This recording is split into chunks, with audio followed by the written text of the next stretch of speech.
Hello बच्चों, तो आज हम पार्ट 3 में आ चुके हैं। इलेक्ट्रोस्टैटिक हमारे फर्स्ट चैप्टर जो ऑलरेडी कंटिन्यूड है उसके पार्ट 3 की शुरुआत आज हो रही है। और आज हम पढ़ने वाले हैं इलेक्ट्रोस्टैटिक फोर्स की। चार्जेस की बात हमने की थी। एक चार्ज रखा हुआ है, दूसरा चार्ज है, तीसरा चार्ज है। तो एक चार्ज दूसरे पर फोर्स लगा सकता है, कैसे फोर्स लगाएगा उसकी स्टडी के रिगार्डिंग हम आज कुछ देखने वाले हैं। सो इलेक्ट्रोस्टैटिक फोर्स, इस फोर्स को डिस्कस करने से पहले इसके कुछ प्रिंसिपल हैं, कुछ पॉइंट्स हैं, कुछ कंडीशंस हैं, उनको हम जानेंगे। हमें पता है कि एक चार्ज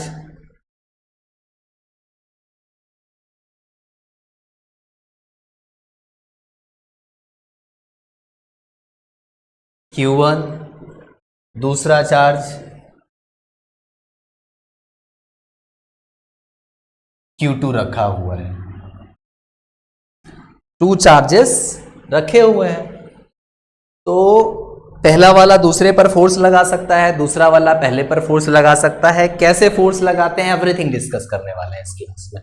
तो इस डिस्कशन के पहले कुछ हम प्रिंसिपल्स जानते हैं, कुछ लिमिटेशंस देखते हैं, conditions. So there is a first condition. Coulomb's ने कुछ प्रिंसिपल दिया है, उस प्रिंसिपल को हमें ध्यान रखना है। वट एवर इज गिवन, जितना भी कुछ हम डिस्कस करने वाले हैं कि एक चार्ज पार्टिकल, दूसरा चार्ज पार्टिकल या फिर एक बॉडी है, तो जो कुछ भी प्रिंसिपल दिया है इन्होंने, this is valid only for the particle. Charge particle के लिए ये वैलिड है। अगर हमारे पास कोई चार्ज बॉडी दे रखी है तो वैलिड नहीं है। जैसा we have already told you and we know that कि कोई स्फेरिकल बॉडी दे रखी हो तो आप उसको एज अ चार्ज कंसीडर कर सकते हो, लेकिन अगर उसके अलावा इस टाइप से कोई रैंडम से बॉडी है तो फिर उसको हम कंसीडर नहीं कर सकते। तो हम जो कुछ भी आज पढ़ने वाले हैं उसकी सबसे पहली बेसिक थिंग क्या है, and this is very important thing, कि everything is said about the particle. And हमें पता है एक चार्ज Q1, दूसरा चार्ज Q2, Q1 भी पॉजिटिव और Q2 भी पॉजिटिव, मतलब दोनों लाइक चार्जेस हैं। अगर Q1 निगेटिव और Q2 निगेटिव तो दोनों अनलाइक चार्जेस हैं। तो like charges repel each other, unlike charges attract each other. ये प्रॉपर्टी हमारे को ऑलरेडी पता भी होती है। अब पहला वाला अब इसके नोटेशंस को भी हमें ध्यान रखना है। चार्ज Q1 पर फोर्स कौन लगाएगा? Q2। उसको नाम कैसे मेंशन किया मैंने? उसका नाम मैंने ऐसे मेंशन किया कि जिस पर फोर्स लग रहा है, फोर्स ऑन 1, तो F1 लिखा पहले, और जिसकी वजह से लग रहा है ड्यू टू सेकेंड, तो इसका नाम हमने रखा F12, force on 1 because of 2। ऐसे ही फोर्स ऑन सेकेंड चार्ज, तो इसको लिख रहे हैं किस पर लग रहा है फोर्स, तो सेकेंड पर F2। किसकी वजह से लग रहा है? तो फर्स्ट की वजह से, तो फोर्स ऑन 2 ड्यू टू 1, इसको नेम ऐसे दिया F21। Like charges repel each other, दोनों निगेटिव होते, दोनों प्लस के होते अगर तो भी यही सेम कंडीशन होती, दोनों माइनस के होते तो भी सेम कंडीशन होती। अगर एक पॉजिटिव है दूसरा निगेटिव है, इस केस में क्या होता? इस केस में दे अट्रैक्ट ईच अदर। इसका नाम क्या होगा? अगर ये 1 है ये 2, तो इसका नाम क्या होगा? इसकी भी प्रैक्टिस सीखनी है हमें। पहले पर फोर्स लिखना है, जिस पर लिख रहे हैं उसको पहले लिखना है, और जिसकी वजह से लिख रहे हैं ड्यू टू 2, तो इसको क्या किया? बाद में लिखा। ऐसे यहां पर force on 2 because of 1, F21 लिखा हमने। नेक्स्ट थिंग, Q1 था, ये Q2 था। इस पर जो फोर्स लगा उसका नाम बताओ क्या है? किस नाम से इसको जाना? F21। इस पर जो फोर्स लगा उसको किस नाम से जाना? F12 के नाम से जाना। तो ये जो फोर्स है, Q1 Q2 पर फोर्स लगाएगा और Q2 Q1 पर फोर्स लगाएगा। इसमें आप क्या देख रहे हो? ये जो फोर्स लग रहा है ना, ये जो फोर्स लग रहा है उसमें कुछ खास बात दिख रही है आपको कि दोनों की डायरेक्शन अपोजिट है, दोनों की डायरेक्शन अपोजिट है। और क्या दिख रहा है? और जितना फोर्स और देखने में आता है, हमें ऑब्जर्वेशन में ये पता चलता है, जितना फोर्स सेकेंड वाला पहले पर लगाएगा उतना ही सेम फोर्स पहला वाला सेकेंड पर लगाता है।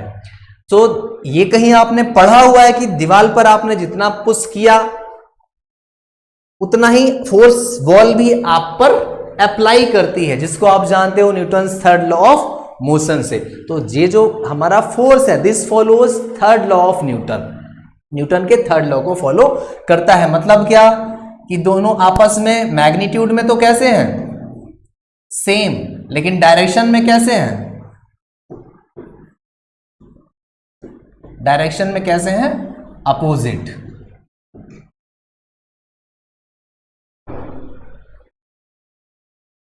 नेक्स्ट थिंग, ये जो फोर्स था हमारा, कि Q1 ने फोर्स लगा दिया Q2 पर, Q2 ने Q1 पर फोर्स लगा दिया, तो Q1 की वजह से जो भी फोर्स था Q2 पर, नाम इसका हमने अगर F21 रखा हुआ है, तो एक चार्ज और लेकर आ जाए, तीसरा चार्ज आ गया, तीसरा चार्ज आ गया। पहले क्या था, पहले Q3 नहीं था, तब Q1 कितना फोर्स लगा रहा था, F21, F फोर्स लगा रहा था। अब Q3 भी आ गया, जब Q3 आ गया, इवन देन ये जो Q1 की वजह से सेकेंड पर फोर्स था, उसकी वैल्यू चेंज नहीं होगी, ये जितनी थी उतनी ही बनी रहेगी। एक चार्ज और आ जाए Q4, फोर्थ चार्ज और आ गया, इवन देन इसकी जो वैल्यू है Q1 की वजह से जो फोर्स लग रहा है सेकेंड पर, वो बदलने वाला नहीं है, उसकी वैल्यू जो पहले लग रही थी अभी लगती रहेगी। या फिर ये ढेर सारे चार्जेस, Q3 भी चला जाए, Q3 भी गायब हो गया, Q3 भी चला गया, Q4 भी चला जाए, इवन देन Q1 जितना पहले फोर्स लगा रहा था उतना ही अभी भी फोर्स लगाता रहेगा। This is called principle of superposition. ये जो कूलम्ब्स फोर्स या फिर इलेक्ट्रोस्टैटिक फोर्स है, ये सुपरपोजिशन प्रिंसिपल को फॉलो करता है। Means it does not affected with the presence और absence of any other thing. एक चार्ज आ जाए, दूसरा चार्ज आ जाए, या फिर चला जाए, या फिर आप ऐसा कह सकते हो क्या कि इस पूरे के पूरे सिस्टम को हम किस में रख दें, फिल्ड कर दें वाटर से, या किसी भी लिक्विड से फिल्ड कर दें।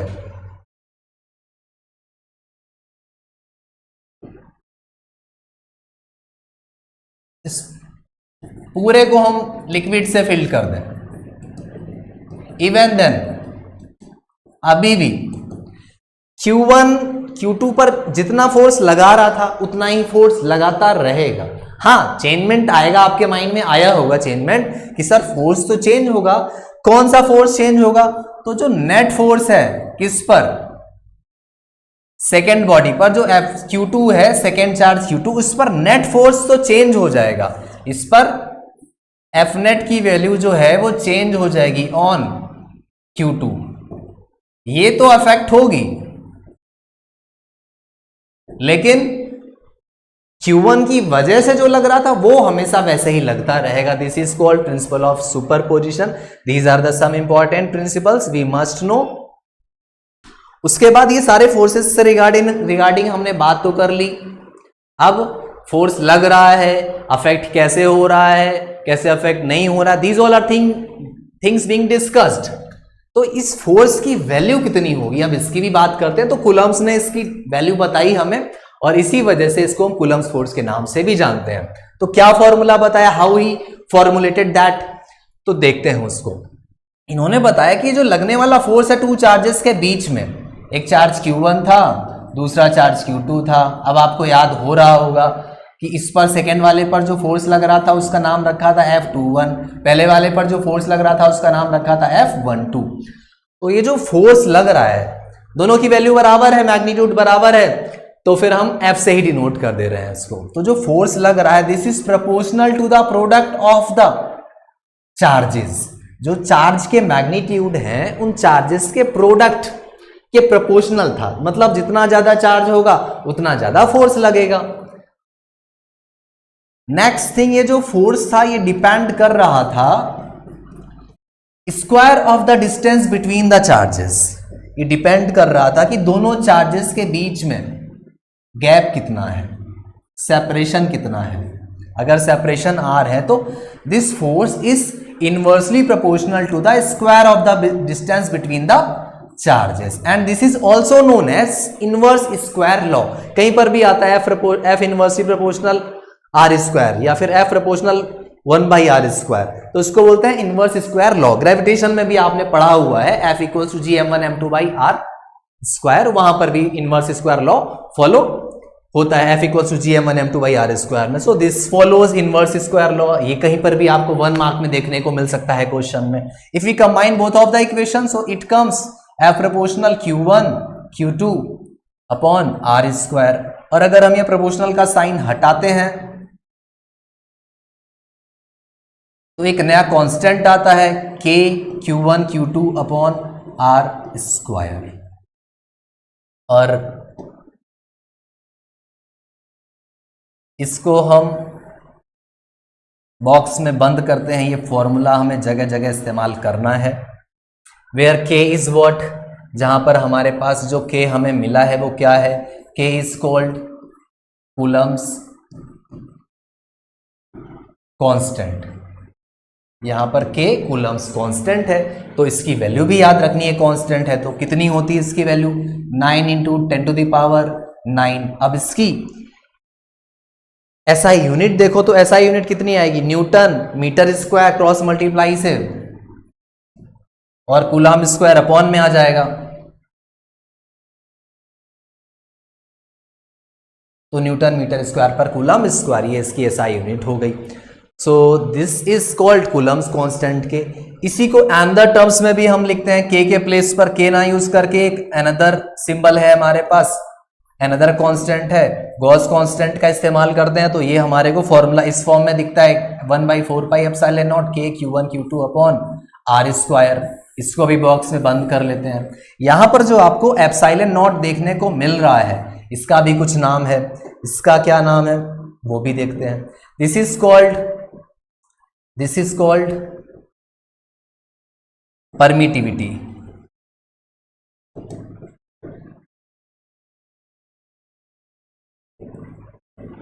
Of free space. इसको भी समझेंगे हम कमिंग क्लासेस में कि परमिटिविटी ऑफ फ्री स्पेस क्या होती है, परमिटिविटी ऑफ मीडियम क्या होता है, डाइलेक्ट्रिक कांस्टेंट क्या होता है। We will do that. और इसकी वैल्यू भी याद रखना जरूरी है, 8.85 × 10⁻⁻12। अब इसकी SI यूनिट क्या होगी, तो देखो आप, जहां पर हमारे पास k लिखा है न्यूमरेटर में और ε0 डिनोमिनेटर अपॉन में लिखा है, मतलब इसकी जो भी कुछ यूनिट आ रही है वो इसका रेसिप्रोकल हो जाएगी इसकी यूनिट। तो इसकी यूनिट क्या बनेगी, कूलम स्क्वायर पर newton metre square. So this is how we have seen the formula of Coulomb's force or electrostatic force F = k q1 q2/r²। अब इसमें तो हमने देख लिया कि F और R is what, the separation between the two charges is inversely proportional। और कभी भी दो क्वांटिटी अगर इनवर्सली प्रोपोर्शनल होती हैं, कभी भी दो क्वांटिटीज अगर इनवर्सली प्रोपोर्शनल होती हैं, तो उनके बीच का ग्राफ कैसा आता है आपको पता होगा।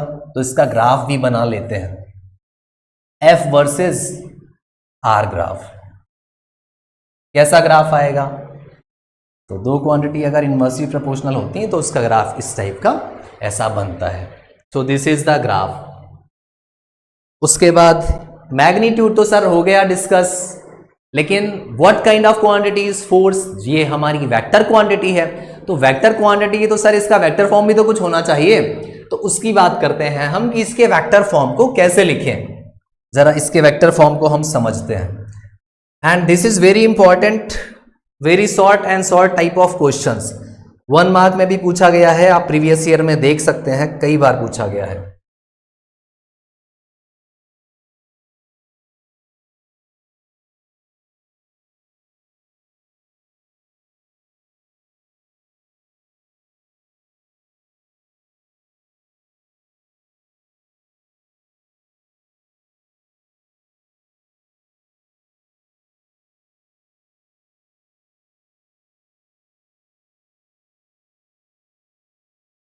वेक्टर फॉर्म देखते हैं। अभी तक हमने चार्जेस कहीं भी रख लिए थे Q1 Q2, बट अब हम इसकी वेक्टर फॉर्म को देखते हैं जरा।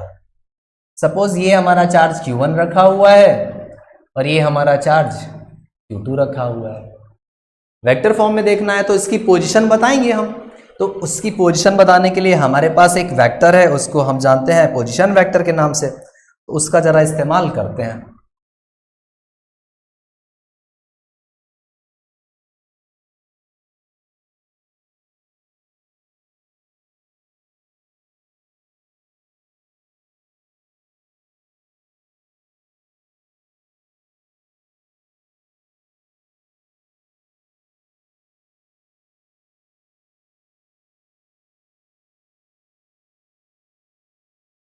चार्ज Q1 का पोजीशन वेक्टर लेट कर लेते हैं R1 है, चार्ज Q1 R1 पोजीशन पर रखा हुआ है, and position vector of Q2 is R2, इसका पोजीशन वेक्टर हमने R2 लेट कर लिया। अब हम लिख रहे हैं फोर्स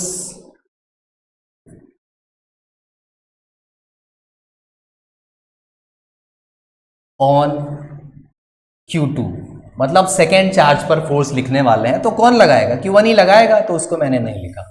फोर्स ऑन Q2 पर लगने वाला फोर्स लिख रहा हूं मैं। देखो कैसे लिखेंगे। मैग्नीट्यूड तो हमने सीख लिया है, लेकिन जरूरत किस चीज की है? डायरेक्शन की जरूरत है।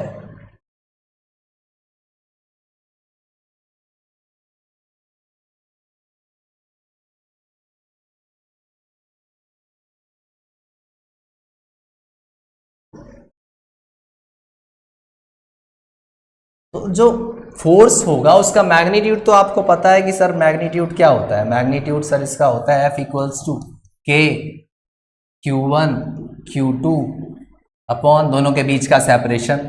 अगर इस सेपरेशन में मैग्नीट्यूड को हम R, ये वेक्टर है अगर इस डायरेक्शन में, तो इसके मैग्नीट्यूड को हम रिप्रेजेंट करते हैं R वेक्टर का मॉड लगा दिया, या R लिख लो, ठीक है ना। तो ये मैग्नीट्यूड का नोटेशन है, या फिर R लिख दो। इतना तो हमने पढ़ ही रखा है ना ऑलरेडी, ये फॉर्मूला तो हमने देख ही लिया है, K Q1 Q2 by R square. तो यहां पर बस कैसे लिखा इसको कि ये जो हमारे पास था R के प्लेस पर R वेक्टर और उसका मॉड लगा दिया, लिखने का रिप्रेजेंटेशन है। मैग्नीट्यूड को ऐसे भी लिख सकते हैं हम। बस क्या पता कर ले, मैग्नीट्यूड के साथ डायरेक्शन पता चल जाए, एंड इट की जो सेकेंड चार्ज है Q2, इस पर फोर्स का डायरेक्शन किधर होगा? फोर्स का डायरेक्शन तो ऐसा ही तो होगा, अवे होगा ना, पॉजिटिव चार्ज। अगर Q1 भी पॉजिटिव है Q2 भी पॉजिटिव है, तो लाइन ज्वाइनिंग जो भी है दोनों चार्जेस की, उसी के अलॉन्ग होता है फोर्स। देखो हमने अभी ये जो कूलम्स लॉ पढ़ा है, इसमें ये F1 और F12 और F21 जो भी दिखाए हैं, इसमें जो फोर्स लग रहा है वो कहां लग रहा है? Along the line joining the two charges. ये आप चाहो तो तीसरा पॉइंट आप रख सकते हो अपने मेमोरी में। क्या थर्ड पॉइंट आप रख सकते हो अपने मेमोरी में कि जो फोर्स लग रहा है it acts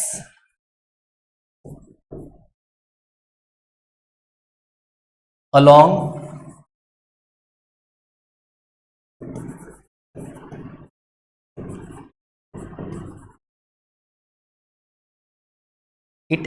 the line joining the two charges।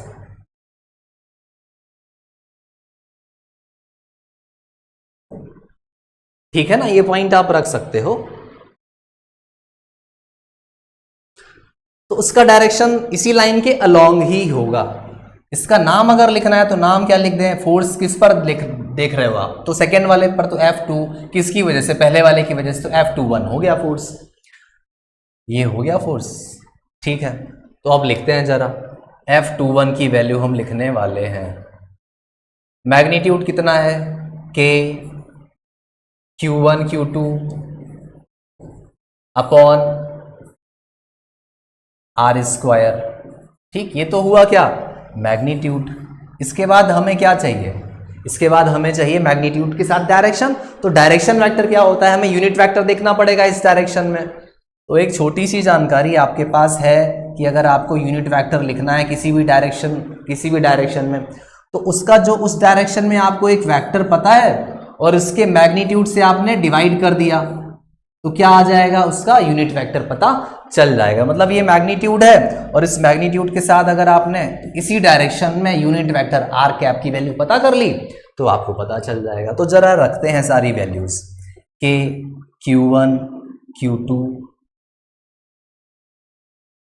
R vector r cap के प्लेस पर upon mod of r vector, और R1 वेक्टर में मॉड लगाकर इसकी 2 पावर तो पहले से ही थी, एक और आ गई, तो हमें ऐसा कुछ ये देखने में मिल रहा है, कैसा, k q1 q2 upon mod of R vector का होल क्यूब और ऊपर R वेक्टर एक है हमारे पास। अब सब कुछ हमने इस फॉर्म में लिख दिया, बट हमारे को जो पता है R1 और R2 पता है कि what is the position vector of Q1 और पोजीशन वेक्टर ऑफ Q2 पता है, तो इस R वेक्टर को तो इवेलुएट करना होगा, तो जरा इसको इवेलुएट साइड में कर लिया जाए।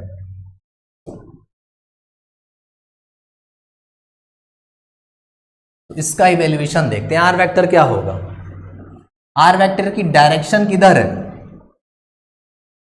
R वेक्टर की डायरेक्शन किधर है, सेकेंड चार्ज की तरफ, Q2 की तरफ या फिर Q1 की तरफ, Q2 की तरफ। तो जिधर इसकी डायरेक्शन होगी उस वेक्टर से दूसरे वाले को माइनस करते हैं। आप ऐसा एज अ फॉर्मूला भी याद रख सकते हो, और आपको ऑलरेडी पता होगा 11th का है ये, R2 vector minus R1 vector.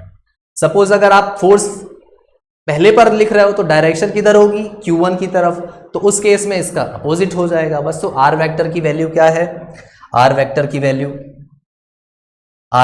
Value हम रखते हैं हम यहां पर F इक्वल्स टू K, मैं यहीं पर ही रख देता हूं और जगह, ठीक। चलिए हम आगे यहां पर अपने R वेक्टर को पुट करते हैं, तो कितना आया, F equals to K Q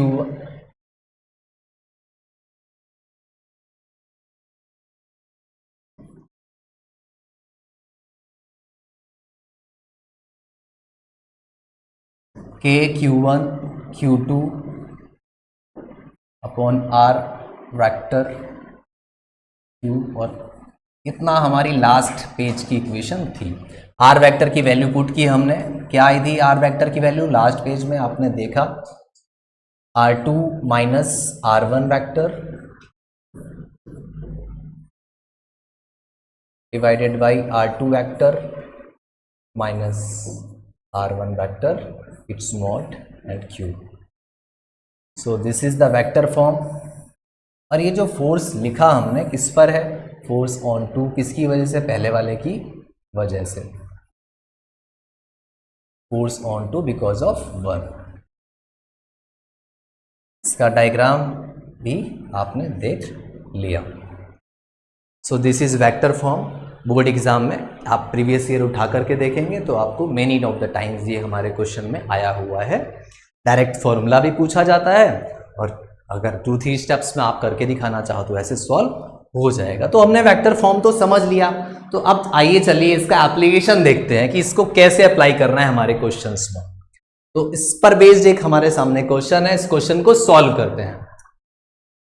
question में क्या दिया गया है, क्वेश्चन में दिया गया है 5 कूलम चार्ज, एक चार्ज है हमारे पास, कितने कूलम का, 5 कूलम का।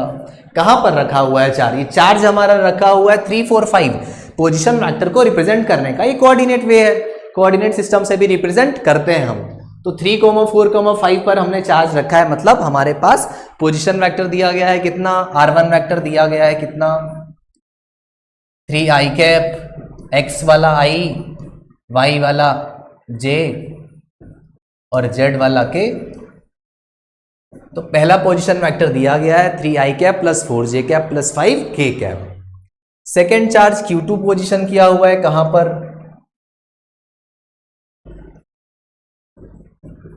पोजीशन किया गया है, उसका पोजीशन वेक्टर दिया गया है 7i कैप प्लस, बोलना है आपको वहीं से 7j cap plus 5k cap, ये पोजीशन वेक्टर दिया गया है। और हमें फोर्स किस पर निकालना है, we have to find force on -7 coulomb, मतलब Q2 पर फोर्स निकालना है। तो अभी आपने पढ़ा formula, force on two because of 1, क्या होगा फॉर्मूला, अभी जो आपने पढ़ा, K Q1 Q2 R2 vector minus R1 vector whole divided by R2 vector minus R1 vector, और उसका मॉड, और बाहर पावर कितनी थी 3।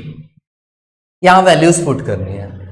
तो Q1 दिया गया है, R2 माइनस R1 आप आराम से निकाल सकते हैं, सारी वैल्यूज पुट कर सकते हैं। लेकिन ऐसा पुट करने पे आंसर आपका सही नहीं आएगा। क्यों? क्योंकि देयर इज समथिंग मिसिंग, वो मैंने लास्ट पार्ट में नहीं बताई, यहां बता रहा हूं।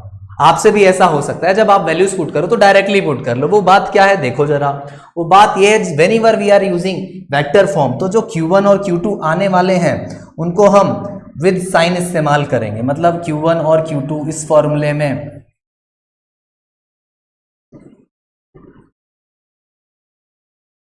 विद साइन यूज किए जाएंगे। तो इनका साइन इंपॉर्टेंट है, इस बात को स्किप नहीं करेंगे। जनरली हम विदाउट साइन यूज करते हैं क्योंकि हम स्केलर फॉर्म इस्तेमाल करते हैं। तो k की वैल्यू तो आपको याद ही है, कितनी 9 इंटू बोलो 10 to the power 9।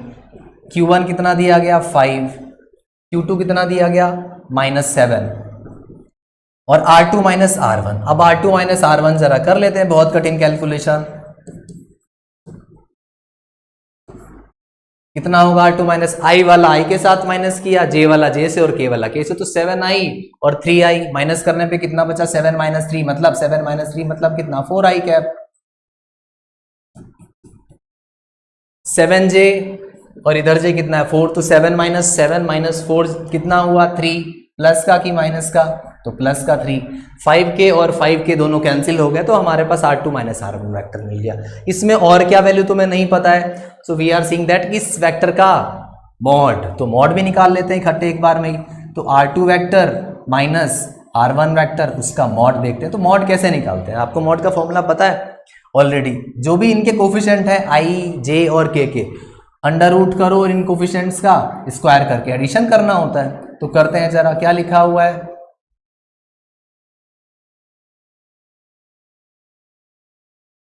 4 square plus 3 square, और ये कितना आ गया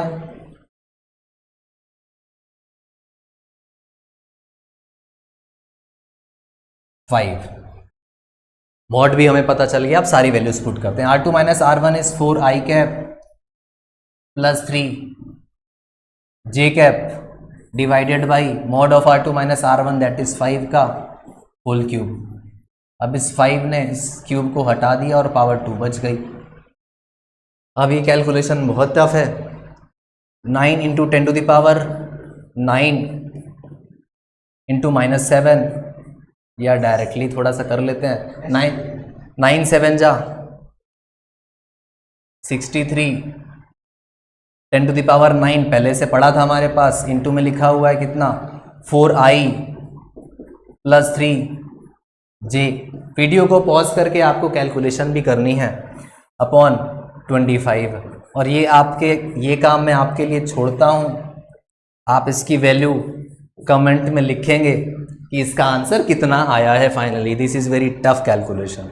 एंड आप इसका यूनिट क्या लिखोगे, तो यूनिट जो फोर्स का होता है, क्या होता है फोर्स का यूनिट, न्यूटन होता है, तो इसका आंसर न्यूटन आ जाएगा। तो दिस इज हाउ, जब भी हमें वेक्टर फॉर्म का इस्तेमाल करना पड़ेगा तो कहाँ करना पड़ सकता है, वेक्टर पोजीशन वेक्टर दिया जाएगा चार्जेस का, तो उस केस में हम वेक्टर फॉर्म का इस्तेमाल करेंगे। और इंपॉर्टेंट थिंग क्या है, इंपॉर्टेंट थिंग इज दैट कि हम विद साइन इस्तेमाल कर रहे होंगे Q1 और Q2 को। और थोड़ा बेसिक नॉलेज ऑफ वेक्टर का, मॉड ऑफ वेक्टर का फॉर्मूला आप ये याद रखते हो।